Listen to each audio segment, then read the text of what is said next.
नमस्कार, मी अजित कुलकर्णी, प्रहार जनशक्ती पक्ष शहराध्यक्ष सोलापूर। आज सिव्हिल हॉस्पिटलचे आपले अधिष्ठाता संजीव ठाकूर यांना एक निवेदन देण्यात आलं।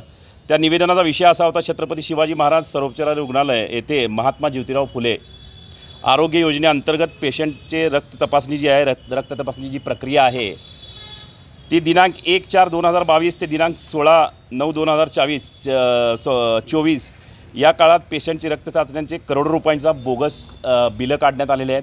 महिन्याला जवळजवळ 15 ते 20 लाखांचे बिलं हे काढत होते। ते टेंडरधारक जे आहेत ते साई डायग्नोस्टिक चे प्रोप्रायटर सोमनाथ स्वामी, प्रकाश हंजगे आणि डॉक्टर शैलेश पटणे असे त्यांची नावं आहेत। त्यांनी शासनाची नाही तर सामान्य जनतेची सुद्धा या माध्यमातून फसवणूक केलेली आहे।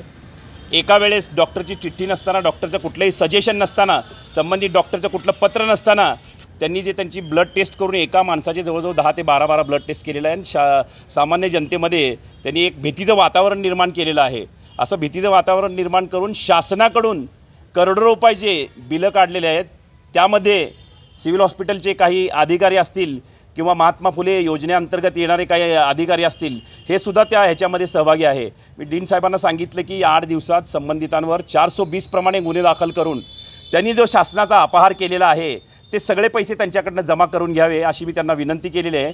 आणि संबंधित जे काही पत्र असतील, मुख्यमंत्री असतील, संबंधित आरोग्यमंत्री असतील, संबंधित आयुक्त असतील, त्यांना देण्यात आलेला आहे। जर 8 दिवसात संबंधित गोष्टीसाठी निर्णय नाही घेतला तर फार मोठ्या प्रमाणात प्रहार स्टाईलने आम्ही आंदोलन करू, या माध्यमातून मी आपल्याला सांगू इच्छितो। धन्यवाद। मुख्यमंत्र्यांचा दौरा आहे, त्यांना काय निवेदन देणार आहे? मुख्यमंत्री साहेबांचा दौरा आणि आरोग्यमंत्री साहेब परत दोन्ही आपले उपमुख्यमंत्री आहेत, त्यांनासुद्धा या माध्यमातून सांगू इच्छितो की आपण जे काही सामान्य जनतेला मदत करत आहात, उदाहरणार्थ लाडकी बहीण असेल, त्याच्यानंतर अनेक योजना आपण देत आहात, पण जनसामान्यांची लूट करणारे अशा लोकांवर सुद्धा कारवाई करणं हे योग्य गरजेचं आहे। आपण सामान्यांचे मुख्यमंत्री आहात, जर सामान्यांचे मुख्यमंत्री असेल तर अनेक सोलापूर जिल्ह्यातील प्रश्न प्रलंबित आहेत, ते मार्गी लावा। उद्या आल्यावर ही विनंती करतो आपल्या माध्यमातून। धन्यवाद।